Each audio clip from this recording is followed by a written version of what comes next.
کیا تم نے نہیں دیکھا کہ اللہ نے کلمہ طیبہ کی کیسی مثال بیان فرمائی ہے؟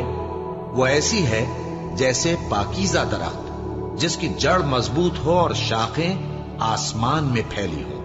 وہ اپنے پروردگار کے حکم سے ہر موقع پر پھل لاتا ہو، اور اللہ لوگوں کے لیے مثالیں بیان فرماتا ہے تاکہ وہ نصیحت حاصل کریں۔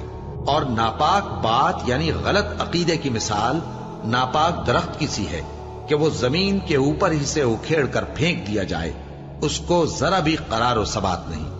اللہ مومنوں کے دلوں کو صحیح اور پکی بات سے دنیا کی زندگی میں بھی مضبوط رکھتا ہے اور آخرت میں بھی رکھے گا، اور اللہ بے انصافوں کو گمراہ کر دیتا ہے، اور اللہ جو چاہتا ہے کرتا ہے۔ کیا تم نے ان لوگوں کو نہیں دیکھا جنہوں نے اللہ کے احسان کو ناشکری سے بدل دیا اور اپنی قوم کو تباہی کے گھر میں لا اتارا، یعنی دوزخ میں